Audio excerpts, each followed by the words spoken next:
Bien le bonjour, vous l'attendiez tous. Éventuellement une vidéo sur mes favoris duels de la LNI, de la sélection 2010-2011 que vous avez accès sur ma chaîne YouTube. Donc là, pour le couronnement de la 400e, 44e vidéo, qui est un chiffre intéressant, je décide de faire cette vidéo pour vous. Vous partagez un peu mes goûts. C'était pas un choix facile, si vous comprenez. Au total, il y a 30 matchs.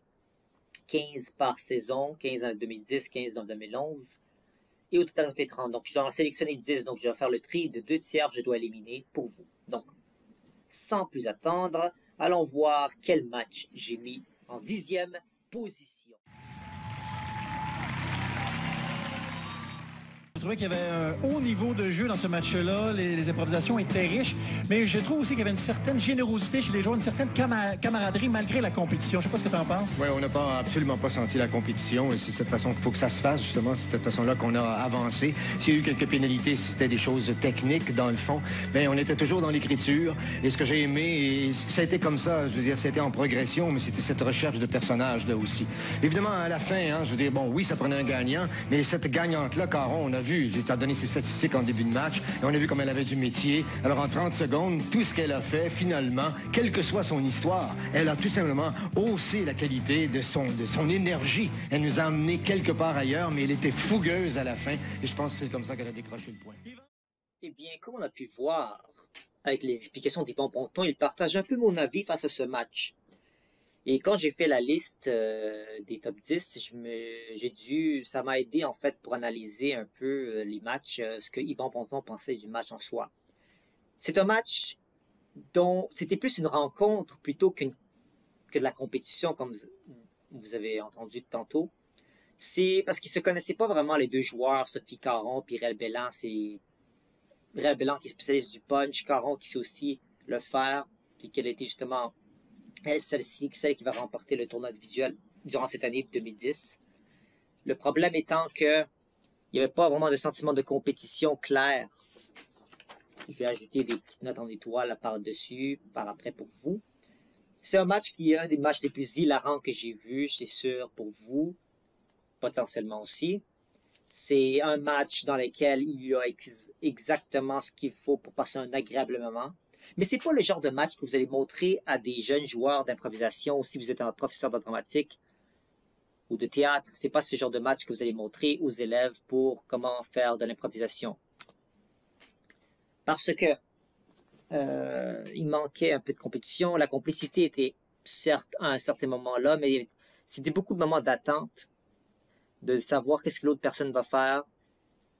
Réal Bellan, je me souviens qu'il y a un abonné qui m'avait expliqué qu'il faisait beaucoup de personnages où il y avait justement les mains dans les poches, comme on peut voir. Il y a les mains dans les poches beaucoup, puis de temps en temps, il peut changer un peu d'accent, mais il n'y a pas vraiment aller au-delà de ses palettes. C'est pour ça que, comme je te dis, c'est un match triste, parce que Réal Bellan aurait pu battre Caron. Caron qui était justement la championne en titre de cette compétition. De voir que ça aurait pu se terminer aussi rapidement, très tôt dans le match. Pour Réal Bellan, ça s'est fini en prolongation, by the way. C'est une petite prolongation de comparée d'une minute qui aurait pu littéralement aller dans les deux sens. Puis les improvisations, à mon sens, à la fin, n'étaient pas les meilleures comparées qu'on a vues. Donc il y avait vraiment matière à exploiter plus. Puis un gars comme Bellan qui a tellement de ressources et des punchs et de l'inattendu. Réal Bellan, c'est le maître de l'inattendu puis du imprévisible. Donc de voir qu'il s'est rendu si loin pour une première apparition en compétition, c'est quelque chose quand même. Parce que je ne veux pas vraiment aller extrapoler plus loin, mais les qualités des impros étaient correctes. La qualité du match, ça allait. L'énergie n'était pas tant là. Sophie Caron voulait vraiment garder son énergie pour les futurs matchs parce que c'est un match préliminaire. Donc, elle allait avoir d'autres matchs en très peu de temps qu'elle allait jouer. Donc, il ne veut peut-être pas dépenser toute son énergie ici. Mais Réal Bellan, lui aussi, il voulait expérimenter un peu les choses. Donc, le match était un peu lent. Il y avait des très beaux moments très forts dans le match, mais sans plus.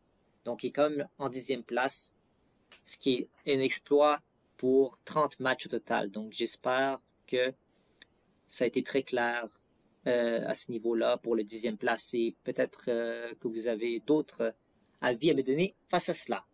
Poursuivons à la 9e place.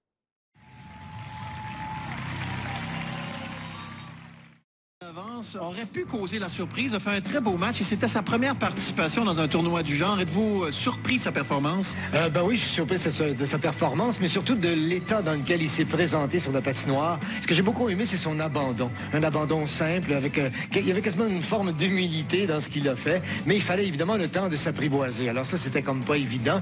On a parlé, vous avez parlé justement des leçons d'improvisation. Pour moi, une des grandes, sinon la plus grande, c'est l'écoute. Parce que quand on écoute ce que l'autre dit, ben on vient d'apprendre, on vient d'avoir 65-70% d'informations. Et Caron, eh ben, elle était une spécialiste, elle l'a écouté tout le long.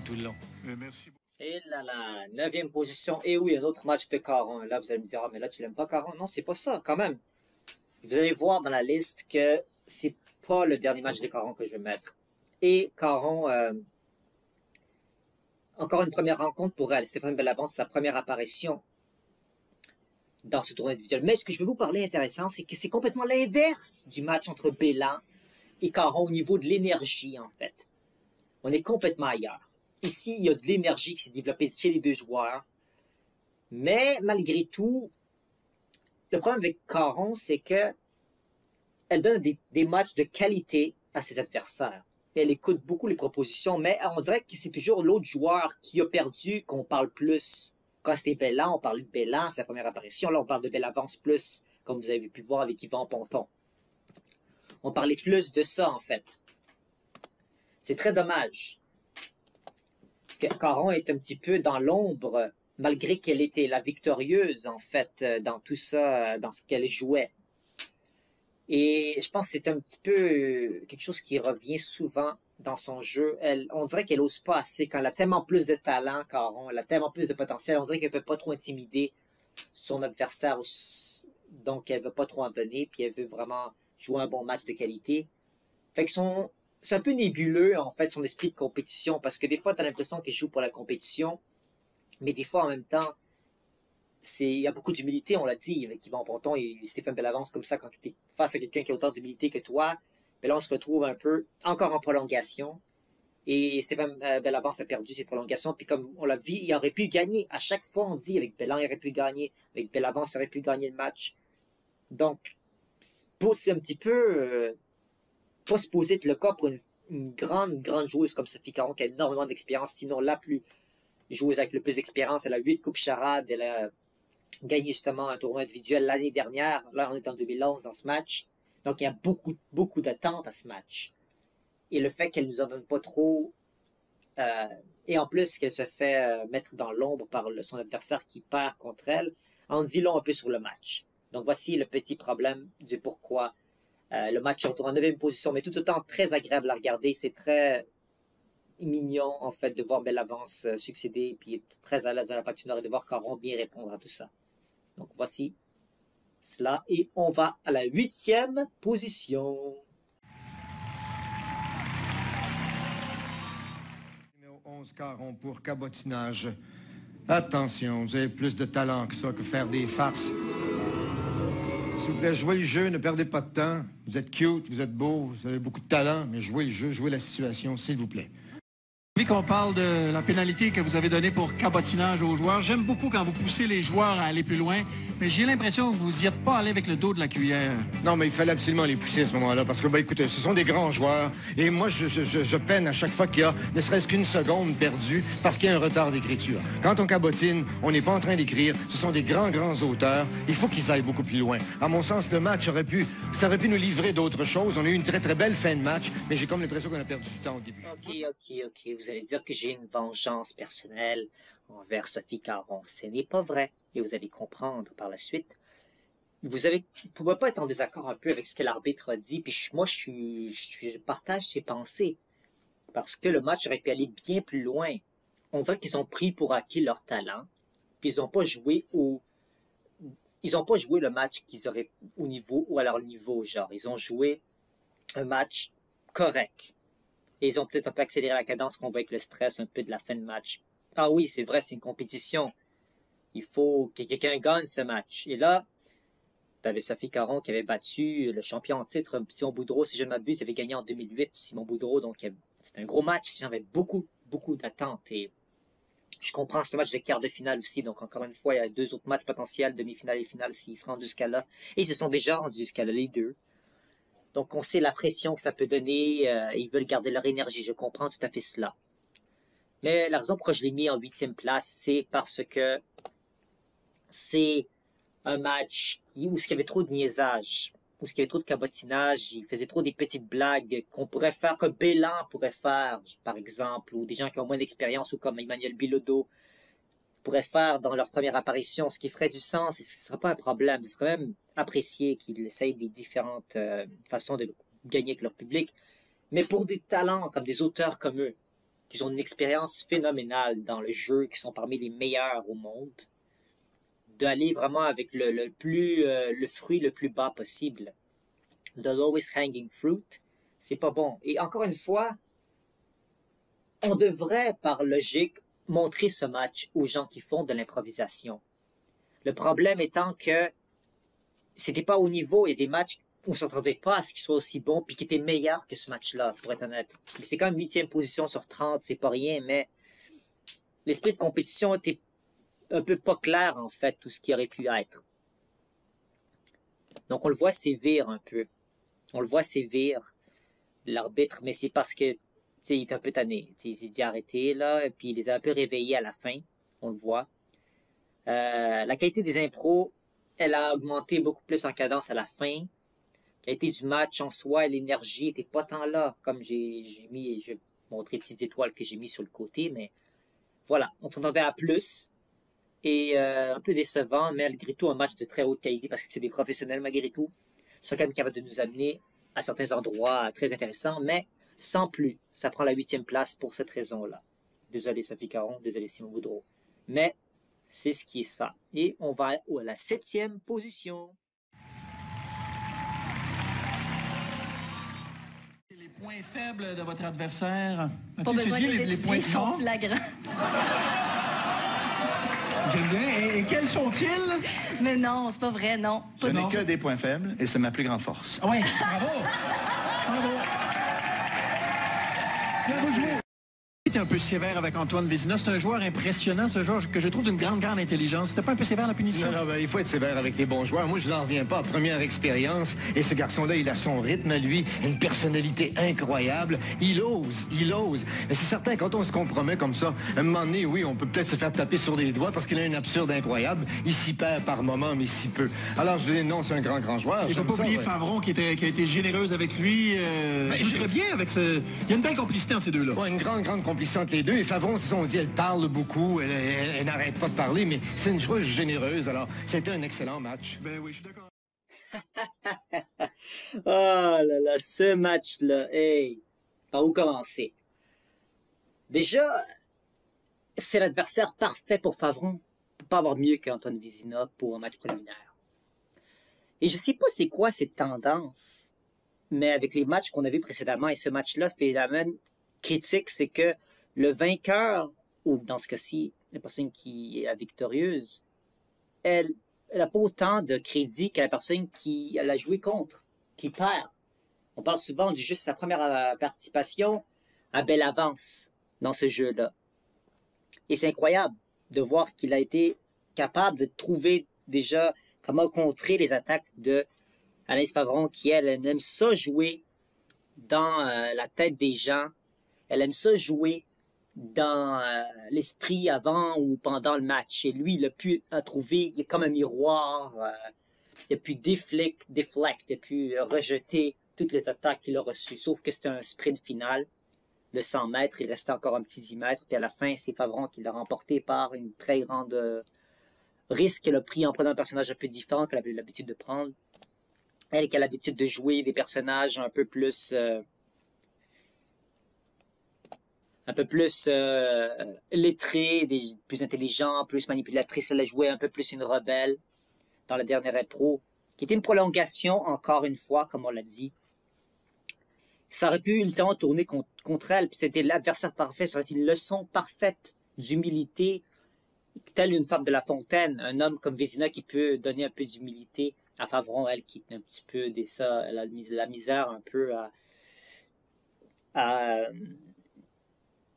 à jouer avec l'autre d'une façon que ce soit équitable et que ce soit... Elle est vraiment... Ben, elle a son style aussi, c'est drôle. Elle est très compétitive, Anaïs Favron, dans tous les matchs qui la concernent. Le milieu de la compétition, il va être présent de son côté, c'est sûr. Et c'est un match qui, pour moi, a été hilarant. Vous connaissez le meme avec le petit monsieur qui se touche le crâne en disant « Ah, tu vois, je t'ai bien eu. Ah, j'ai bien pensé à ça. » Ça correspond parfaitement. J'ai même mis ce même petit meme dans la miniature de ce match. Parce que ça correspond parfaitement le match. Elle joue dans ta tête. Est-ce que Antoine Vézina va se faire avoir? Elle s'est pas fait avoir pendant la bonne partie du temps, mais à la fin, ça s'est retourné contre lui. Mais pour vrai, c'est un match que je recommande à des gens, puis il était très très vu sur ma chaîne YouTube et je comprends pourquoi. Donc vraiment, je vous le conseille. Pour les gens qui veulent faire de l'improvisation, c'est une bonne façon de voir comment tu peux contrer un adversaire qui est un petit peu, qui prend trop de place sur la patinoire comme Favron. Désolé pour Madame Anaïs Favron de dire ça sur vous, mais c'est chacun son style. Hein. Réal Bossé, il prend aussi beaucoup de place. Patrick Drolet à sa façon, Barbouchi, Caron, Boudreau, ils ont tous leur style unique à eux. Et Favron, elle parle beaucoup, elle propose beaucoup de choses et ça dépend si on répond ou pas. Elle te donne de l'information et toi, tu dois prendre en considération ce qu'elle te donne. Si tu prends rien, elle va prendre toute la place. Puis Vézina a pu mettre son pied à terre, puis a pu faire sa présence entendue. Et c'est justement ça qu'on qualifie de ce match. Et pour moi, personnellement, je trouve que l'impression qui souligne le plus ce jeu-là dans la tête et comment tu peux revirer la situation à ton avantage, c'est le documentaire qu'ils ont fait sur le ministère de l'Éducation. Favron, elle parlait quand elle est une poétesse. Et là, qu'est-ce qu'on peut faire pour contrer ça? Ben, il a tout simplement fait du mime, il a fait du burlesque, en fait.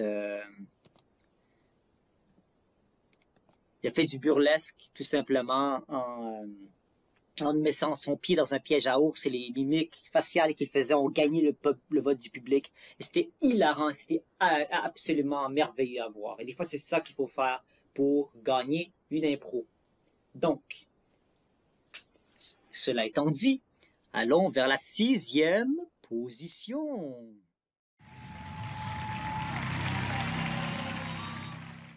À la fin du match, je vous sembliez d'accord avec lui. J'imagine que oui. Il est très très rare, à mon sens. On connaît bien Bossé, toi et moi, qui parle au travers son chapeau. Oui. Et quand il dit que Corbeau est la meilleure, il a raison parce que ça me rappelle que Gravel, quand il a créé le concept de ce jeu, il pensait justement à des joueurs, à des joueuses comme Corbeau.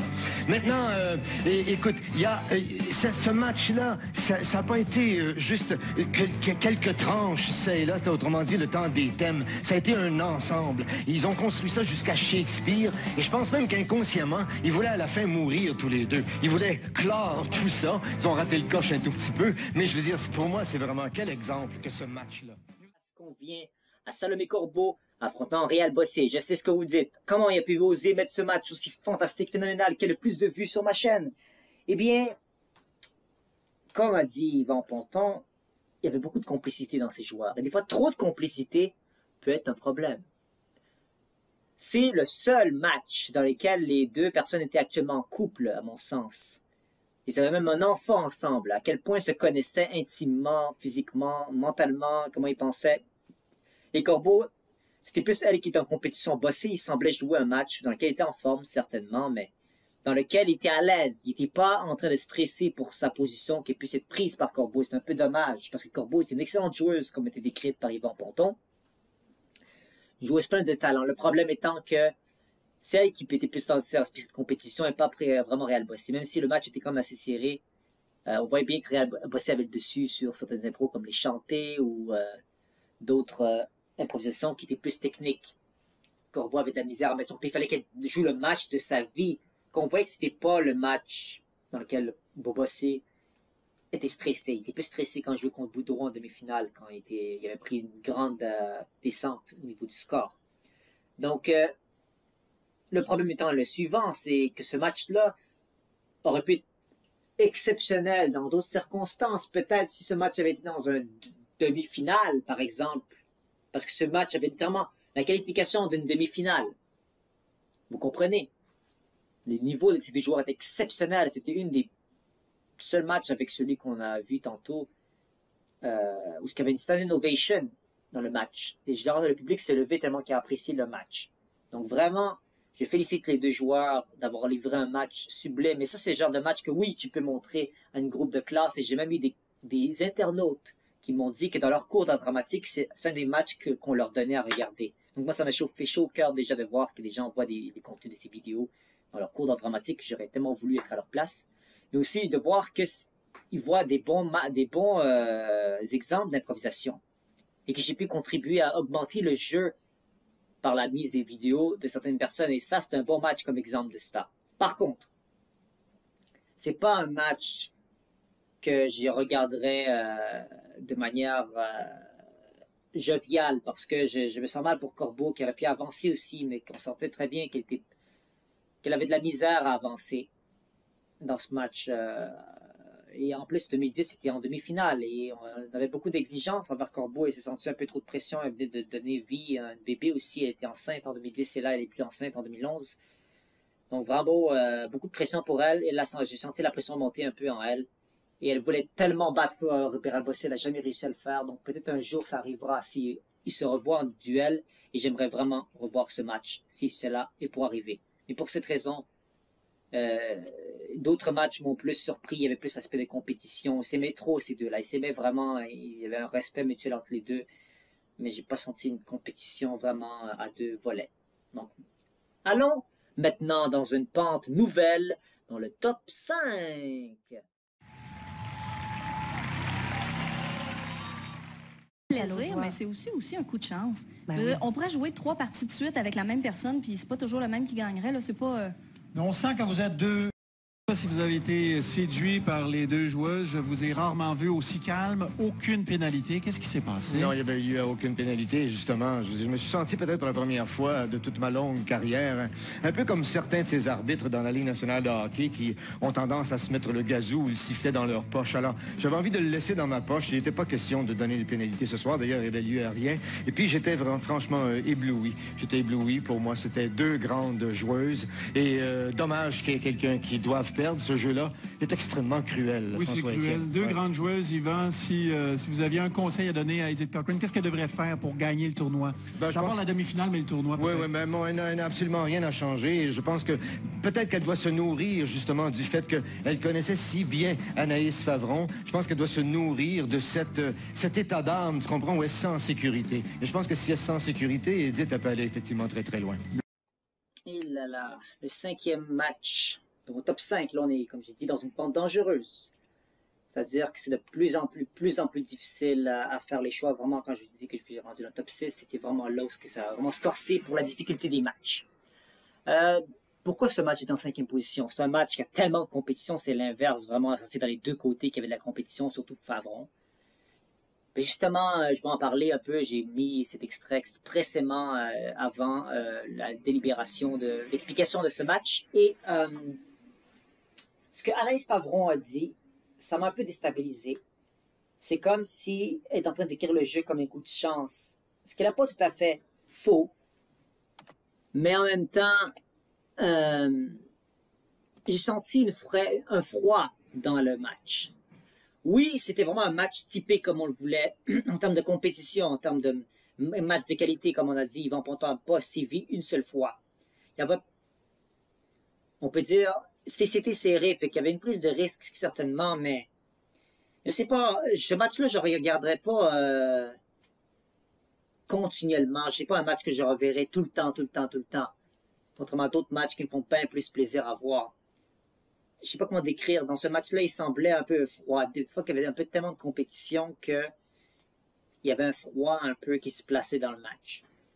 Et le fait de dire Favron que c'est un coup de chance, moi j'aurais pu te battre Cochrane si c'était un autre match avec d'autres circonstances, c'est sûr d'un point de vue logique.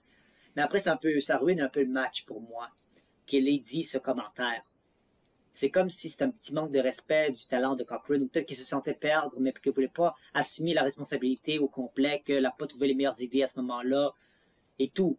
Oui, c'est une question de chance, Anaïs, mais c'est aussi une question de bon timing, de savoir dire les bonnes choses au bon moment. Puis ça, c'est à toi, tu es tout seul envers toi-même. Il n'y a personne qui est là pour te dicter, tu n'as pas de coach, tu n'as rien, des coéquipiers. C'est toi tout seul avec ton cerveau et la patinoire et ton autre joueuse en train de l'écouter. C'est ce que vous avez très bien fait. Mais j'ai l'impression que une fois qu'elle ait dit ce commentaire, après je vois le match complet d'une toute autre perspective. Je le vois différemment en fait. Ce qui est un peu dommage parce que c'est un match très serré, très agréable d'un point de vue. Mais après quand j'ai analysé un peu les matchs puis je devais faire un top 10, ce match arrive voilà, en 5e position pour le fait qu'il manquait un peu quelque chose au niveau d'une certaine camaraderie, d'amicalité, de chaleur qu'il y aurait dans certains autres matchs. Vous comprenez? Il faut qu'il y ait un juste milieu. Moi, comme je vous dis, je dois analyser un match en fonction de certains critères. On avait dit la complicité, quand il y avait trop de complicité avec Corbeau et Bossé. Là, c'est une autre catégorie qui est un peu de trop. Il y avait trop de compétition. Donc, il faudrait bien doser un peu tout ça. C'est ça qui te fait un match digne d'être dans le top 1. Mais top 5 aussi, c'est une très bien mérité. 5 sur 30, c'est excellent comme position. Donc, dites-moi en commentaire ce que vous en pensez, si vous l'avez mis aussi dans votre top 10. Parce qu'il mérite, dans un certain sens, d'être dans le top 10. Mais aussi, il mérite aussi, pas à mon sens, d'être un top 1 par contre. Allons maintenant dans le top 4.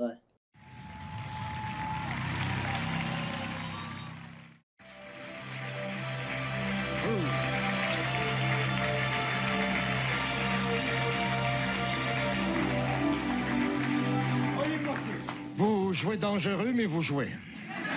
Comment se sentaient les joueurs avant le match? Ils étaient nerveux ou détendus, mais il me semble que je les ai vus utiliser à peu près tout leur arsenal. Ils ont été drôles, ils ont été dramatiques, ils ont été physiques, ils ont utilisé l'espace. Comment tu les as trouvés? Ben absolument, oui. Puis on sentait bien que c'était un premier face-à-face pour ces deux-là. Alors évidemment, ils voulaient pas être en panne. Alors ils ont utilisé énormément de choses. Mais je pense que Jeff Nadeau, quand tu l'as rencontré tantôt, a bien résumé tout ça. C'est que oui, quand on regarde les pénalités, il y a eu le non-respect du thème, il y a eu de la confusion. Alors on utilisait tous les créneaux possible, mais finalement, on a donné quand même un match intense, un match plein d'énergie, et c'est pour ça que ça a tenu jusqu'à la fin. Yvan, merci. Alors ici, on a un match devant nous, dans lequel la complicité est déguisée. C'est-à-dire que, voilà, Yvon Ponton a dit qu'il s'est rencontré pour la première fois en duel. Et moi, quand je les ai regardés aller, j'ai l'impression qu'ils se connaissaient depuis longtemps, qu'ils ont joué beaucoup de matchs un contre un, mais non. Parce qu'il donnait l'impression qu'ils se connaissaient tellement. C'est un peu comme Vézina et Favron. C'était l'adversaire parfait pour Nadeau, Tammy Verge et vice-versa. Ils ont connecté tellement bien ensemble. Ils ont tellement répondu à l'appel de l'autre. Et Verge, elle, qui utilisait une différente technique, en fait, pour essayer de déstabiliser les aventures Nadeau en essayant de séduire, en essayant de complimenter. Celui-ci n'a pas bronché. Il avait un jeu solide, Jean-François Nadeau, à mon sens, et joué son meilleur match en duel. Dans tous les 3 matchs que j'ai joué, c'est mon préféré, c'est son meilleur. Tammy Verge, c'est ce qui est dommage qu'elle n'a pas pu avancer en quart de finale parce qu'elle a vraiment le potentiel. Ce match-là, quand tu le regardes, c'est pas une qualité d'un match préliminaire, c'est la qualité d'un match que tu verrais en quart de finale. Un bon match de quart de finale, ceci pourrait faire. C'est ça qui est un peu dommage de voir Tammy Verge ne pas aller plus loin dans la compétition, qu'elle a très bien joué, c'est ça. Mais contrairement à d'autres matchs, Nadeau a pu mettre sa place. On parlait de lui aussi dans le match, même s'il avait gagné. Les deux ont mentionné très bien leur jeu cohésif dans ce match qui est très bien, ce qui est différent un peu de ce qu'on a vu auparavant. Le problème étant que l'esprit de compétition est là, il y a de la complicité, il y avait aussi un sentiment de brise entre le réel et tout. C'est juste qu'ils ont pris trop de risques. C'est pas un match que tu donnerais à des jeunes joueurs d'improvisation parce que ça, c'est vraiment des professionnels qui jouent à prendre des risques et des fois à enfreindre des règles, quitte à se faire punir. C'est pas un match que tu pourrais donner à eux. C'est ça étant le problème. Mais ça donne quand même tout à fait un jeu très qualitatif. C'est comme aussi un match qui est un peu mature. Un match un peu plus pour les adultes. Il y a beaucoup de références dans ce match où vous aurez compris avec tout ce qui est sexuel et tout ça. Puis il y a même un peu des fois des injures. Il y a de la Michel Tremblay, il y a des histoires de tromperie, des histoires de frenchage. C'est très très très physique, explicite ce match. Donc je ne conseille pas à tous âges. C'est un peu pour ça que je ne peux pas le mettre comme étant mon match favori de tous les temps, même si pour moi j'ai toujours eu du plaisir à le revoir. ce qu'il n'y avait pas dans le 5e match entre Favron et Cochrane. Il a ici le plaisir de le regarder. C'est agréable. Ils ont osé. C'est malaisant à regarder par moment. Il est malaisant ce match à regarder, mais pour des bonnes raisons. Donc c'est ce qui fait de ce match en 4e position. Maintenant, allons voir qui aura la médaille de bronze dans mon match de duel top 3.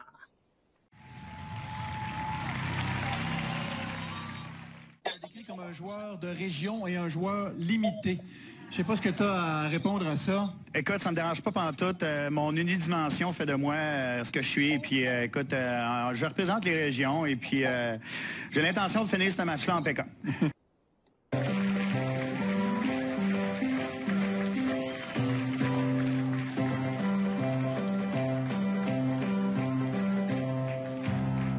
Et puis pour la tâche de l'une, on repassera. Votre vote. Comme celui-ci, il y a souvent deux phénomènes qui arrivent. Il y a soit une tension qui se développe sur le jeu, ou soit une espèce de générosité. J'ai l'impression que ce soir, les joueurs étaient de plus en plus complices, plus le match avançait. Il y a une générosité qui s'est installée. Est-ce que je me trompe? Non, non, absolument pas. Puis ils ont respecté les 2 premières grandes lois, à mon sens, de l'improvisation. C'est-à-dire la générosité, oui, mais l'énergie. Ils étaient en énergie tout au long de ce match-là. Et puis, je veux dire, ils ont pu à certains moments même transgresser des règles. Mais je veux dire, qu'est-ce que ça vaut des règles quand on a des joueurs comme ça, aussi intenses et aussi fous? Et je n'allais pas les punir pour décrochage, j'ai décroché moi-même. La médaille de bronze revient au match entretenant Christian Vanas et Patrick Drolet. Certains d'entre vous auraient même deviné que ce match-là se trouvait dans les top 10. Le niveau était excellent, l'énergie était excellente. Les deux, il y avait du réel. Voilà, Patrick Drolet, c'est un autre joueur, donc vous avez pu comprendre qu'il utilise différentes tactiques pour déstabiliser son adversaire mentalement, en essayant de l'insulter, en essayant de le rabaisser. Mais Christian Vanas n'a pas bronché, il a montré qu'il était capable de tenir tête. Et ça s'est fini en prolongation dans laquelle Patrick Drolet il vote, certes. Mais ça reste un match extraordinaire. C'est un des matchs que j'ai montré à mes amis qui ne connaissaient pas beaucoup l'improvisation. Il a adoré ce match.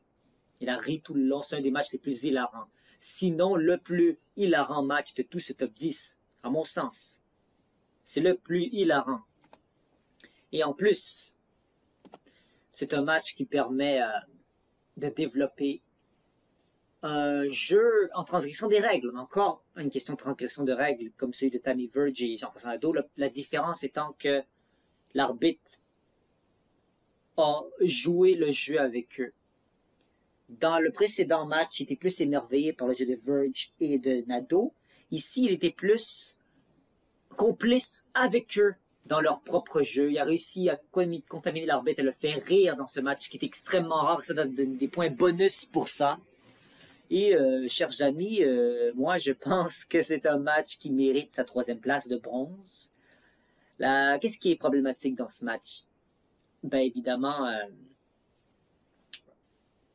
le jeu un peu, soi-disant, de Drolet, qui est un petit peu trop intense dans l'insulter son adversaire, et Vanas, qui n'a pas trop été capable de le battre, si on veut. Se fait entendre de leçons de vie, c'est un peu triste de voir quelqu'un qui t'insulte, puis qui finit quand même par remporter le match, même si c'est quand même une prolongation, puis ça s'est fini par genre 7 votes. Le match en soi est excellent.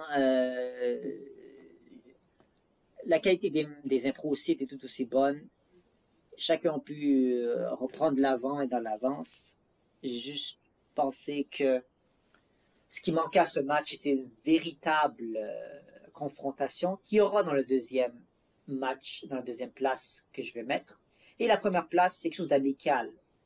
On a senti quand même une petite tension dans le match.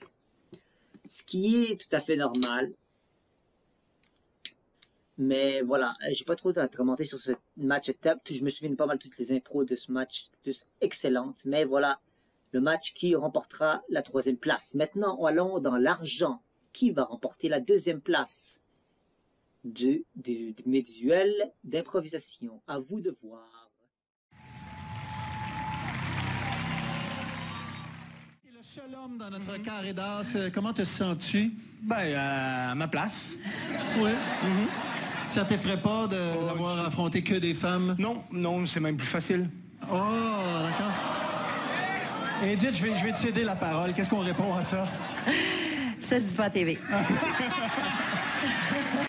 Pénalité dans ce match-là. On a vu des joueurs qui osaient aller loin. Je ne sais pas ce que vous en pensez. Oui, mais c'est ça. Mais c'est ce que j'apprécie. Ce sont des joueurs qui prennent énormément de liberté. Par contre, on veut jouer avec l'autre, mais on essaye aussi de les déjouer. Alors, c'est pour ça qu'il y a énormément de pénalités à un moment donné, parce qu'on joue serré le long des bandes et puis on ne se laisse rien passer. D'un autre côté, bien évidemment, il y a Drolet qui est là maintenant. Il est en finale. Et moi, je dis que s'il utilise autant de jantes d'âme et autant son chandail, ben, je pense qu'il y a des chances. Ça semble être une clé pour lui. Oui, tout à fait. Damn! Ce serait le meme qui correspondrait à ce match. Par où commencer? Quand on pense à un duel de la LNI, si on s'inspire dans l'intro à la boxe, voilà les deux compétiteurs qui rentrent dans un ring et qui s'affrontent dans un duel acharné dans une des plus grosses disciplines d'improvisation. Et on s'attend à ce qu'il y ait une certaine animosité entre les joueurs, comme dans certains matchs de boxe, ils sont promus, ils sont mis en promotion, promoted, comme étant des matchs qui ont un peu de réalisme dedans. Et là-dedans, il n'y a pas plus réaliste que ça. Dans la catégorie, comme je vous ai dit, de réalisme et fictif, il brise la ligne complètement, ces deux-là. Notamment par les attaques personnelles, on pourrait dire misogyne, du personnage de Patrick Drolet, misogyne. Je pense pas que dans la vraie vie, le joueur est vraiment, il partage ces points de vue-là. Je pense vraiment qu'il joue un personnage. Vous pourrez voir la vidéo Patrick Drolet est un personnage sur ma chaîne YouTube si vous êtes intéressé. Mais vraiment, c'est ça qui devrait correspondre à un match de duel. Une vraie confrontation, une joute entre deux personnes qu'on sent vraiment qu'il y a en fait une certaine querelle en fait entre les deux. Et c'est ça dont il est question ici. Parce que on veut rendre le match le plus réaliste possible. Et ce match réussit à briser un peu la brèche entre ce qui est pas vrai et ce qui est vrai. Et le match est hilarant. Il est tendu, il est intense, il est rempli de compétition, d'énergie, des belles impros. Et c'est par le fait de se détester l'un l'autre que ça crée cette magie. Vous comprenez, la complicité, elle joue avec la compétition dans le fait de Patrick Drolet veut vraiment gagner, Ted Cochran veut lui prouver qu'il a tort. Donc tout le monde a tout à gagner et tout à perdre dans ce match. C'est pour ça que ça fait de celui-ci un match si important pour moi. Et c'est un match que, évidemment, moi et mes amis apprécient vraiment. Il y a ri ou larmes en voyant ce match. À mon sens, Christian Vanas et Patrick Drolet, toujours le match le plus drôle, mais celui-là, c'est pas vraiment que c'est drôle parce que c'est fait pour faire rire. C'est plus drôle parce qu'on connaît toute l'arrière-jeu de ces deux joueurs. Le public était témoin face à face de ce que Drolet a dit devant toute la télévision à Cochran. Et l'avant-match et l'après-match ou le pendant-match. On a vu toutes les techniques diverses que Patrick Drolet utilisait. Donc le public était témoin de ça et il réagissait très bien en fonction de cela.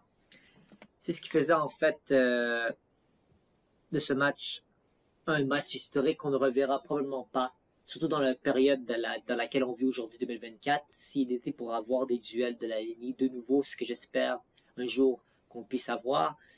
Ce genre de commentaires, que ce soit un personnage ou pas, ça m'étonnerait fort probablement qu'ils autorisent une personne à faire ces commentaires-là à la télé. Donc on avait un match unique et différent, qui était pas possible à être réplicable ailleurs. Sur 30 matchs, c'est pour moi le match le plus intense et le plus disrespectful, le plus manque de respect de la part d'un joueur par rapport à un autre que j'ai vu. Et ça mérite de descendre dans cette liste par le fait de voir ça comme un sport de combat et non un sport de respect. Parce que des fois, c'est comme ça que ça peut être perçu. Et c'est comme ça que Drolet a perçu cela. Et maintenant, vous l'attendiez tous, qui a la médaille d'or des grands duels de la LNI 2010-2011 d'édition? Roulement de tambour.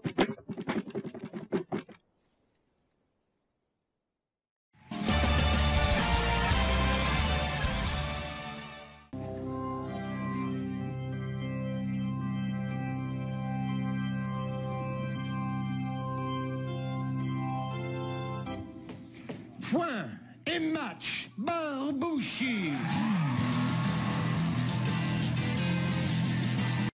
Très bon bon pour identifier ce qui fonctionne pas bien dans un match d'improvisation? Qu'est-ce qui a bien fonctionné ce soir? C'est quand même un match exceptionnel, non? Oui, je me suis rappelé que récemment, on a dit qu'il y avait une grande clé, c'était d'accepter la proposition de l'autre. Et là, en interview, les deux joueurs te disent, nous, en mix, on est un peu timide, on attend l'autre, mais ils se sont attendus. Et puis, justement, il y a eu des ouvertures. Et quand ils le font attendre la proposition de l'autre, dès le départ de l'improvisation, ça rend les choses tellement claires. Et on a nagé dans cette clarté tout au long de la soirée. Et ça a donné, à mon sens, le plus beau match à vie, moi, que j'ai vu de Frédéric Barbouchi. Il était en forme, très en forme. Il a battu, et tu t'es amusé à le dire, et ça, il a battu la tenante du titre, alors faut le faire. Il était précis, Frédéric Barbouchi, ce soir. Il était groundé, il était dans le thème, et je pense que le public n'a pas pu faire autrement que de le suivre. Il pourrait très bien se rendre. Voilà, nous sommes arrivés à la première place de mon match favori de tous les temps en duel. J'ai refait la liste plusieurs fois et je me suis dit... le choix était très difficile pour faire le top 6 ou top 2. Et après, je me suis rendu compte, oui, ce match-là devait être top 1 parce que pour moi, étant donné mon joueur favori étant Frédéric Barbouchi, je le suis depuis son temps dans Pseudo Radio, étant gamin.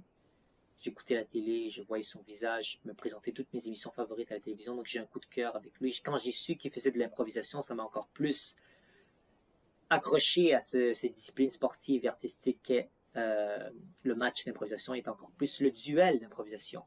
C'est un joueur qui a de l'expérience. Avec Caron, la championne en titre qui détenait le record de battre une championne en titre, c'est un grand exploit. Frédéric Barbouchi, avec ce match, peut dire qu'il l'a fait.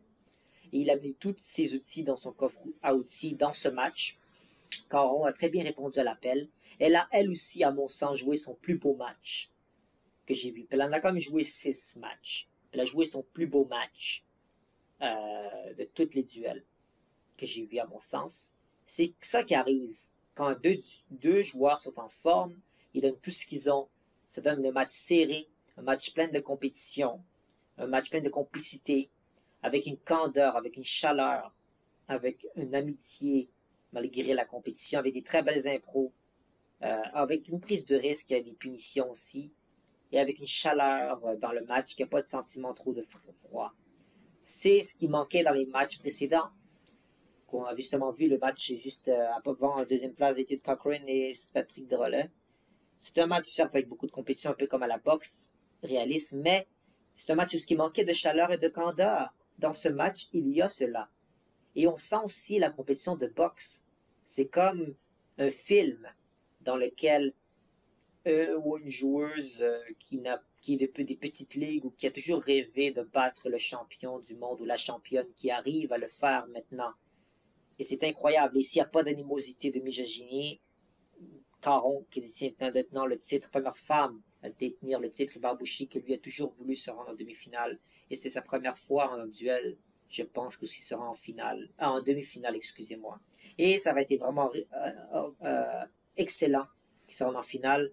Et c'est pour moi une des raisons que ce match est extraordinaire, parce que c'est le bon souvenir, la satisfaction de cette fait accompli que j'adore, que je revois à chaque moment la fin du match, de voir l'expression faciale de Barbouchi accompli, tout ça, de voir Caron content pour son ami. Et ils ont tout fait dans l'impro. On est allé voyager en Grande-Bretagne au tout début. Puis c'est ça aussi, ils ont fait des personnages divers qui n'étaient pas eux-mêmes. Tu sais, comme on avait dit avec Bélan, qui joue pas mal les mêmes personnages, ou Vézina qui gardait son accent un peu québécois, puis elle n'est pas vraiment dans d'autres types de personnages, d'autres accents trop. Ici, on avait vraiment voyagé, on avait vu un homme fort qui a tiré le métro d'Henri Bourassa jusqu'à Berry-UQAM. On a vu un homme justement ici dans les palmiers, dans les vacances. On a vu un couple hindou dans Bollywood qui ont essayé de nous faire rire, nous faire voyager à travers la musique. On a vu un père et une fille dans une voiture en train d'arriver chez la maman et qui le papa voulait pas et que c'était une dispute dans la voiture. On a toutes sortes d'émotions, de rire, de dégoût, de pleurs, de rage.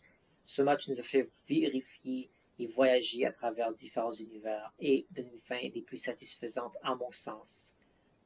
Et c'est donc cela dont s'agit le duel à Hélénie. C'est pas nécessairement le avant que le match commence avec une certaine confrontation, mais c'est le après aussi. C'est la finalité, l'épilogue du match qui fait une satisfaction du match qui a été bien joué, que les deux ont donné tout ce qu'ils avaient, que ça aurait pu aller dans les deux sens, mais dans ce cas-ci, Sophie Caron devait s'incliner, elle a quand même perdu 4-6 à Barbouchi, il n'y avait même pas une prolongation dans ce match. C'est un match de quart de finale qui méritait honnêtement être un match de demi-finale et même de finale, on pourrait dire. Tellement ça c'est un match de qualité de finale. J'ai pas mis de match de finale comme vous avez pu voir parce qu'à mon sens c'est un peu décevant. Mais ce match-là, c'était au niveau d'une finale. Et bravo aux deux joueurs et la joueuse qui ont pu livrer un match historique qui ne se répétera potentiellement pas s'ils font plus de duels, mais qui restera, à mon sens, gravé dans ma mémoire à jamais. Donc, merci les amis de la partie. Et là, il n'y a plus de secret pour vous, les favoris matchs en duel. Et je vous remercie pour cela d'avoir été jusqu'ici. Et commentez-moi Barbouchi for life dans la vidéo en commentaire si vous êtes rendu jusqu'ici pour me montrer que vous avez écouté jusqu'à la fin. Merci à vous et n'oubliez pas de vous abonner. Ça me fera un grand chaud au cœur et de continuer à faire des vidéos d'improvisation à cet effet. Merci à vous.